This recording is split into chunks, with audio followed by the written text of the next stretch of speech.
this.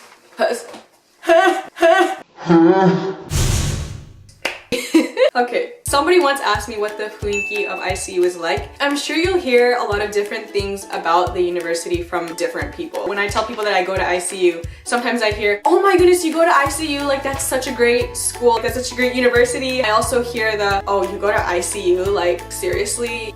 You'll hear different things from different people. You know what? Forget what everyone thinks. You decide to go to ICU if you think it's going to fit you and you think it's going to be a good environment for you to grow in and learn it.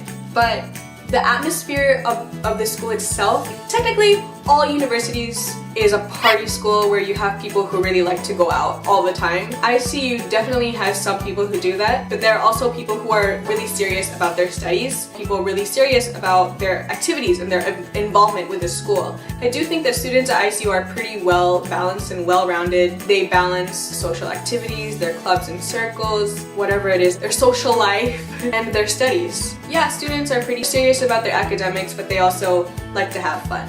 So I think there's a pretty good balance of that at ICU. Yeah. Clubs and circles. Clubs and circles at ICU are kind of a big deal. There are a lot of clubs. They might also be on the website, but I'm pretty sure there are a lot more. Although I tried a couple in my first year, unfortunately now I'm not really involved in any because I'm pretty busy and I live pretty far away from campus, but people are really dedicated to their clubs and those circles. Those clubs and circles are pretty Japanese. Some clubs and circles do prioritize their activity over academics, so it really depends on what club that you get in. Some are just generally more serious than others. Again, I can't really generalize and I can't really say anything either because I'm not really involved in any right now, but it's definitely an important aspect of so many people's lives at ICU because almost everyone is involved with some sort of club or circle. Relationships with professors.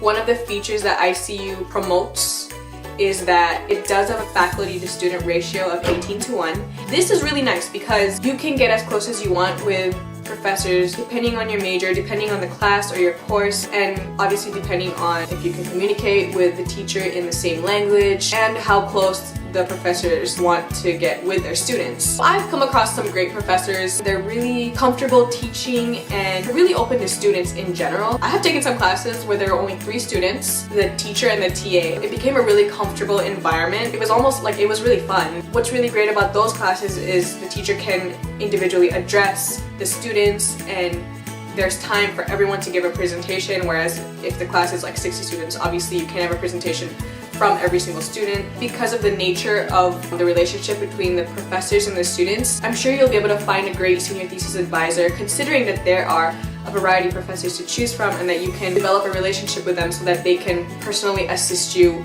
with what you need and guide you accordingly. ICU does also offer a lot of exchange programs with universities all over the world. I mean, all over the world. Europe, North America, South America, countries all over, Asia, Australia. I hope I'm not forgetting anything.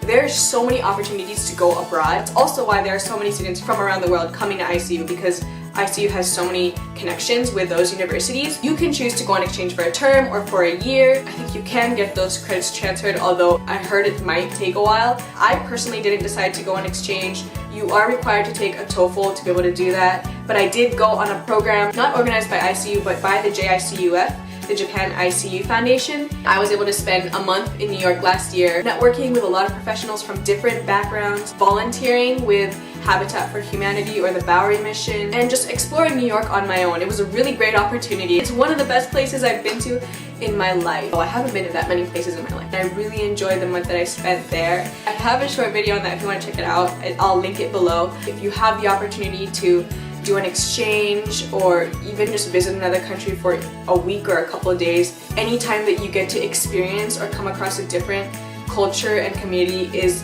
a great opportunity to learn more about the world, to expand your bubble, to expand your knowledge of the world. And it's not just ICU that offers that. I'm sure other universities in Japan, in Tokyo, offer that as well. So that's definitely something to consider if you end up deciding to attend ICU. And dorm life. Dorm life is definitely an adventure at ICU. I was only in the dorms for 3 months, my first year. I can only speak from my experience then, and I'm sure things have changed but I was in what they call the new dorms. At ICU, they have the old dorms, the new dorms, and now they've just finished the new dorms. Literally, that's what it's called. Dorms are big, they're pretty clean. Dorms are very Japanese. There's a sense of community, there's a sense of belonging, and you are required to participate in dorm meetings, the floor meetings, and in the pod meetings.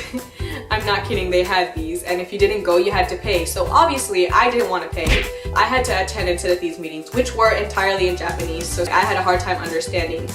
I just had to be there because I had to be there. That's one thing I didn't necessarily like about it, because I felt like I didn't really have much freedom to do whatever I wanted. People are watching you, and if you do something differently, they question you, or they ask like why you're doing things a certain way. At a certain point, it sort of got on my nerves, but you just have to learn to live with other people, and I guess I didn't really do a good job of adjusting to that. If you like that sense of community and belonging, I feel like the dorms are a great option. It costs as much as renting a regular apartment does. Not in downtown Tokyo, but like a regular apartment here would be like 4만, 5만. That's how much you would have to pay monthly to stay at the dorms. I'm not sure about the new dorms though. The old dorms, on the other hand, I feel like they're a lot more Japanese because there's this greater sense of unity, and I don't know, those dorms are very united. For example, I know like the Canada House, those dorms are just, they're known.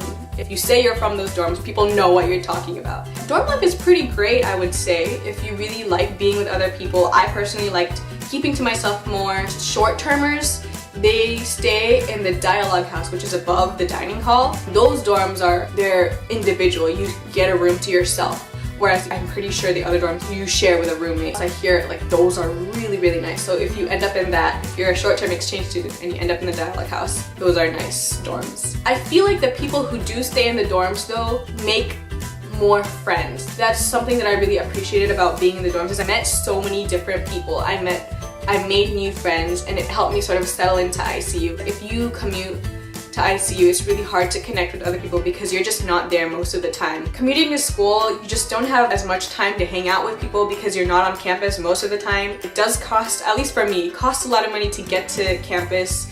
So I prefer to go only when I have class or when I have to be there. I don't like to go when I'm not required or I don't have to be there, because it just costs so much money and it takes so much time just to get there. It's really up to you. If you're the kind of person that really wants to be involved on campus, you can still make friends if you commute to school. You'll meet people through classes and other activities, but if you're the kind of person that likes to be surrounded by a lot of people all the time, being in the dorm is a great idea.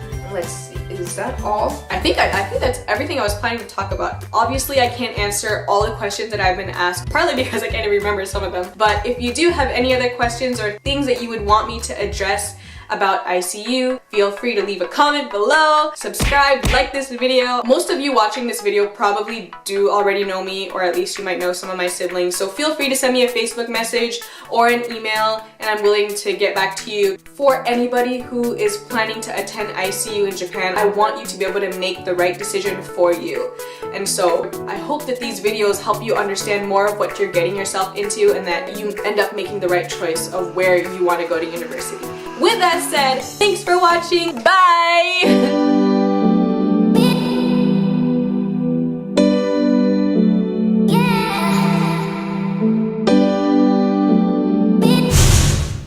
I don't know how I should, what do I say?